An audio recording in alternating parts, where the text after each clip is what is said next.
नमस्कार दोस्तों, आप सभी का स्वागत है हमारे YouTube चैनल तरुण जी के क्लास में। मैं हूं तरुण और आज हम CHSL का जो पेपर हो रहा है उसका एनालिसिस करेंगे। 25 मई का पेपर है, उसके टॉप 25 क्वेश्चंस को हम यहाँ डिस्कस करेंगे। डिस्कस करने से ये पता चल जाएगा कौन सा सेक्शन कितने लेवल और कितना पेपर मॉडरेट आ रहा है। इजी नहीं कह सकते हैं, मॉडरेट ऐसा आ रहा है कि थोड़ा सा हल्का सा टफ भी है और इजी भी है। मतलब जिससे थोड़ा डीपली स्टडी करिए उनसे ये क्वेश्चंस बाकायदा बन जाएंगे। तो एक बुक का नाम आ रहा है, हिस्ट्री से 5-6 क्वेश्चंस आ रहे हैं, करंट से भी अच्छे खासे क्वेश्चंस यहाँ पर आ रहे हैं। सेक्शन आप देखेंगे करंट का भी अच्छा खासा है, कॉन्स्टिट्यूशन भी है, हिस्ट्री पे तो ओवरऑल है। तो क्वेश्चंस को यहाँ डिस्कस करेंगे और सबसे पहले चैनल को सब्सक्राइब कर लें, वीडियो को लाइक शेयर ज़रूर करें। और जो CHSL का नई पेपर दे रहे हैं और हमारे साथ चैनल्स पर जुड़े हैं वो भी इन क्वेश्चंस को याद कर लें, क्योंकि आगामी जो एग्ज़ाम्स हैं उनमें ये क्वेश्चंस बाकायदा पूछे जाएंगे। तो सबसे पहले चैनल को सब्सक्राइब करके लाइक ज़रूर करें। क्वेश्चन नंबर फर्स्ट है, उस प्रसिद्ध लेखक का नाम बताइए जिसने 8 अक्टूबर 2021 को 400 डेज नामक नया उपन्यास लिखा है। तो 400 डेज लिखा हुआ है चेतन भगत ने, आपको दिमाग में इतना बिठाना है। चेतन भगत के बहुत सारे उपन्यास हैं, है ना। 3 इडियट आपने देखी होगी मूवी, चेतन भगत की ही लिखी थी, है ना। बहुत सारे हैं, इनके नाम जरूर याद करना। और 400 डेज लिखी कौन ने? चेतन भगत ने लिखना। नेक्स्ट क्वेश्चन है, भारतीय संविधान की प्रांतीय संविधान समिति के अध्यक्ष कौन थे? तो याद रखना, प्रांतीय संविधान समिति के अध्यक्ष थे वल्लभ भाई पटेल। लेकिन जैसे ही आपसे ड्राफ्टिंग कमेटी पूछेगा तो BR अम्बेडकर, ये क्वेश्चंस भी आया हुआ है। तो प्रांतीय संविधान समिति में याद रखना डॉक्टर वल्लभ भाई पटेल थे। इन्हीं के पास गृह विभाग था और सूचना प्रसारण मंत्री भी ये बने थे। और पहले देश के उप प्रधानमंत्री भी सरदार वल्लभ भाई पटेल हैं और इन्हीं को भारत का बिस्मार्क बोलते हैं, याद रखिएगा। और बारदोली की महिलाओं ने इनको किसकी उपाधि दी थी? सरदार की उपाधि दी थी। तो इन क्वेश्चंस को हम यहाँ पर डिस्कस करेंगे। नेक्स्ट क्वेश्चन है, धन विधेयक का जिक्र संविधान के किस अनुच्छेद में है? तो आपको याद रखना, जो धन विधेयक होता है वो 110 में होता है। संचित निधि है, और क्वेश्चंस में साथ साथ में क्लियर करा देता हूँ, हो सकता है कल आ जाए ये क्वेश्चन, 117 में है। संयुक्त बैठक 108 में है, इतना आपको याद कर लेना। संचित निधि 117 में है, संयुक्त बैठक 108 में, और धन विधेयक किस में है? 110। अच्छा, धन विधेयक में अंतिम निर्णय लेने का अधिकार लोकसभा अध्यक्ष को होता है, जो प्रेजेंट में हमारे लोकसभा अध्यक्ष ओम बिरला हैं, इतना याद रखना है। नेक्स्ट क्वेश्चन है, भारत के संविधान में संवैधानिक उपचारों का अधिकार जो नागरिकों को उनके अधिकारों के लिए किसी व्यक्ति यहाँ तक कि सरकार के खिलाफ खड़े होने का अधिकार देता है, तो कौन सा आर्टिकल कहते हैं? तो जब आप संवैधानिक उपचारों का अधिकार पढ़ेंगे तो आर्टिकल 32 है। आपको पता है हमारे मूल अधिकार कितने हैं? 6 हैं। संपत्ति का अधिकार 7वां था, उसको हटा के फिलहाल हमने 300A में रख दिया है।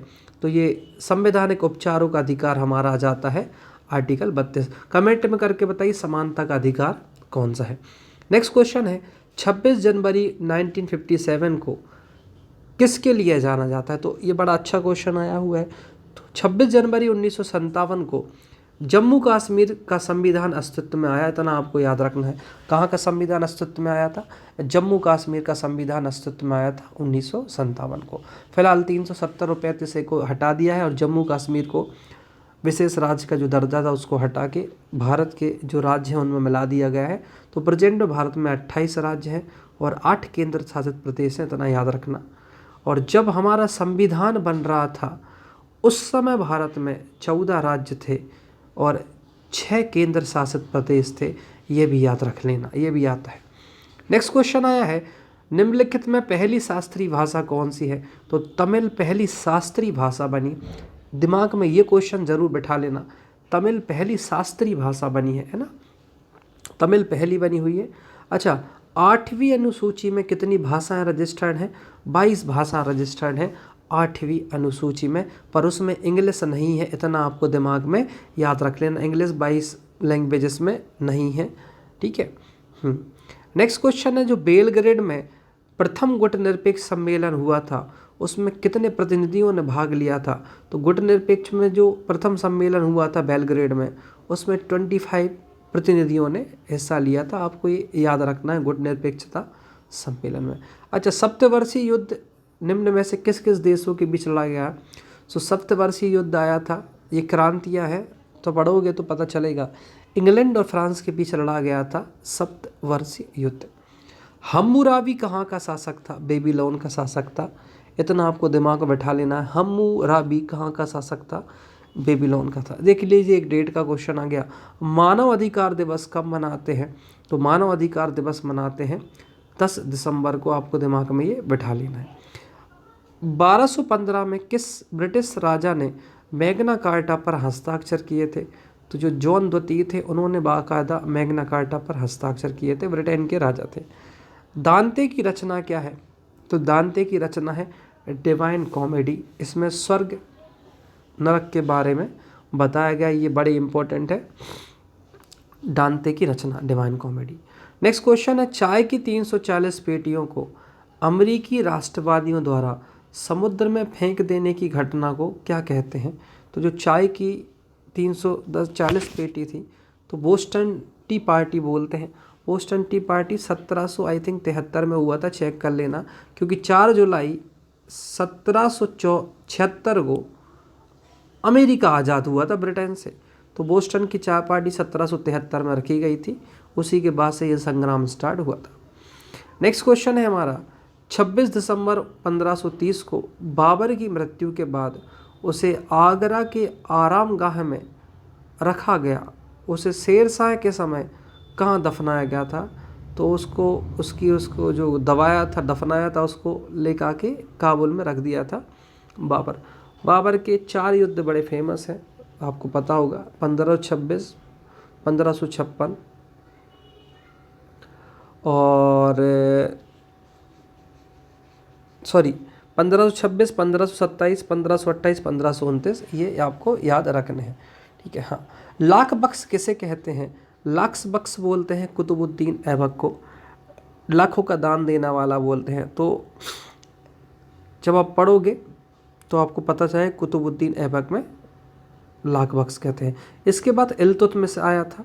तो कुतुब मीनार जो है, कुतुब मीनार का जो बेस है, आधार, कुतुबुद्दीन ऐबक ने तैयार किया था और उसको कंप्लीट कराया था इल्तुतमिश ने। आपको इतना दिमाग में याद रखना है। निम्नलिखित में से कौन सा पदार्थ ऊर्जा का सुचालक है परंतु विद्युत का कुचालक है? रबड़। सुनना क्वेश्चन क्या है, ऊष्मा का सुचालक है लेकिन विद्युत का कुचालक है रबड़। ऊष्मा इसमें से बह जाती है लेकिन विद्युत नहीं बहती है, इसलिए देखिएगा आपको कई जगह रबड़ यूज करते हैं विद्युत में, पर रबड़ को गर्म करोगे तो वो बाकायदा गर्म हो जाएगी। मायोपिया का दूसरा नाम क्या है? इसको बोलते हैं समीप दृष्टि। तो मायोपिया दृष्टि से संबंधित रोग है, तो उसको समीप दृष्टि रखा गया है। क्वार्ट्स किससे बनता है? तो कैल्शियम सिलिकेट से क्या बनता है? क्वार्ट्स बनता है। तो दिमाग में बिठा लीजिए, कैल्शियम सिलिकेट से क्या बनता है? क्वार्ट्स बनता है। डेसिबल क्या है? आपको पता है, ध्वनि के स्तर नापने की एक इकाई है डेसिबल। नेक्स्ट क्वेश्चन है, स्फटिक निम्नलिखित में से किसका क्रिस्टलीय रूप है? तो सिलिका का रूप है स्फटिक। ये बड़ा अच्छा क्वेश्चन आया हुआ है, तो इसको याद कर लें। स्फटिक एक क्रिस्टलीय रूप होता है सिलिका का। और शार्क देशों में सबसे घना आबाद वाला देश कौन सा है? बांग्लादेश। तो SAARC। तो सार्क का मुख्यालय कहाँ? कमेंट करके जल्दी से बताइए। सबसे बड़ा ग्रह कौन सा है? बृहस्पति। इतना आपको दिमाग बैठा लेना, सबसे बड़ा कौन सा ग्रह है? बृहस्पति। तो सूर्य से दूरी का क्रम है बुध, शुक्र, पृथ्वी, मंगल, बृहस्पति, शनि, अरुण। ऐसे 8 क्रम में चला दीजिएगा। और वरुण, प्लूटो को हटा दिया है, 9वां जो था ग्रह। अब प्रेजेंट में 8 ग्रह हैं हमारे सौरमंडल में, और सबसे छोटा ग्रह बुध है और सबसे बड़ा ग्रह है बृहस्पति। बृहस्पति का एक उपग्रह है सबसे बड़ा, ज्ञानीमीड है। उसको क्या बोलते हैं? ज्ञानीमीड। इतना आपको दिमाग में बैठा लेना है।